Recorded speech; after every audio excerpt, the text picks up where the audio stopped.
Okay, so here we are in my latest installment of DAWLESS for cheap. What you're looking at here is a Behringer Crave. Okay, I picked this up for a great sum of £50, 50 UK pounds. I think that's probably about 60 US dollars. It's in absolutely amazing condition, not a scratch on it. I don't think the chap had hardly even used it because there was no kind of recorded patterns on it or anything like that.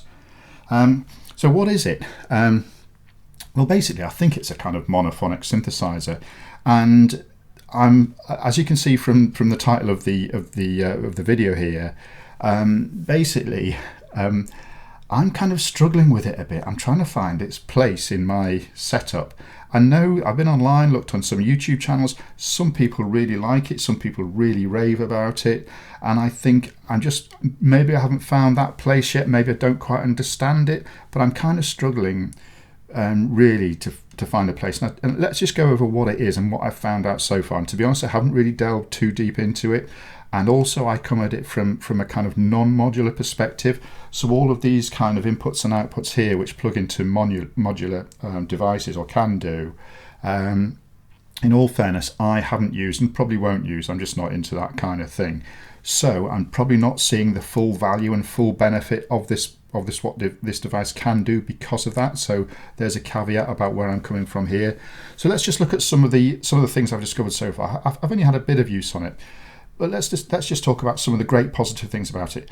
Number one is the great build quality of this. It really is. It's built on a metal kind of chassis. You've got these kind of end blocks here that I think are wood, might not be, but they look like wood.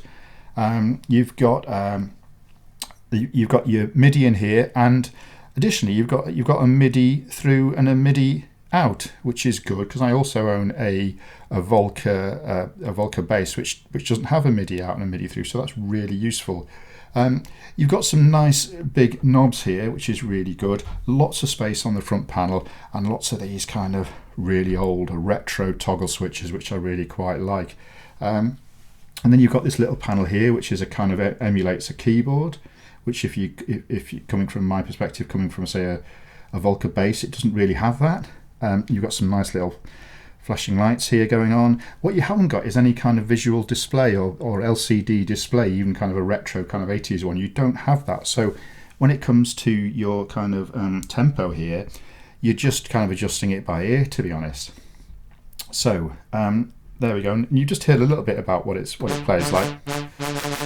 And when I adjust some things, I'm not sure whether I really don't know too much what I'm doing, but I'm not really sensing a lot of change in the tone or the audio. Yes, there's some. Let's just flick a few things around here at random.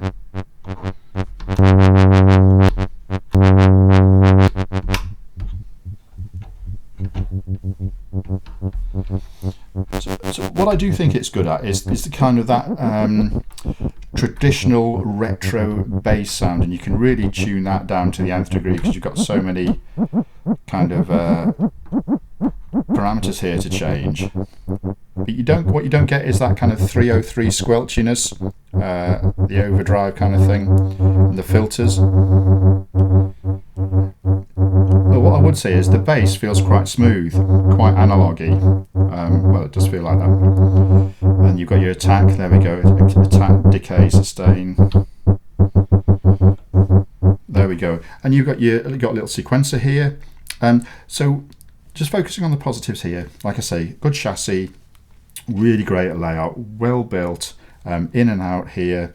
And also this little sequencer here. What I think is quite good about this is actually, I picked it up for £50, and this in effect is a standalone sequencer. So even if I don't want to use this, I can plug it into perhaps a different monophonic synthesizer that's maybe a bit standalone, maybe another one of Behringer's ranges.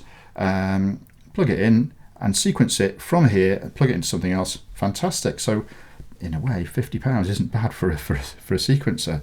So what am I struggling with really? What I'm struggling with really is the kind of tones and the what I sense is a lack of adjustment that these parameters have. Everything ends up sounding a bit of a variation, I think, on what is essentially a bass tone. Now that might be good if you're really into your bass tones, which let's be fair, if you're into any kind of dance music, you might spend a lot of time on things like your bass and your drums, and sometimes they are the core of your song that you really want to get right. So possibly this could be a great taskmaster for doing that. I still don't think I've got there yet, and thinking this is part of my setup. I'm going to give it more time, because other people on the internet say this is great, they love it, and what a load of well spent money, and that's when they bought the new item. So if you've got any comments about this, do let me know, because I haven't given up on it. Like I say, I love the colour of it, I love the build, and in some ways I might just hang on to it simply because it looks good, and I'd rather have this on my desk than a painting on the wall. Do you know what I mean? So thanks very much for watching. Click and like, and please offer some comments in the description. Thank you. Take care.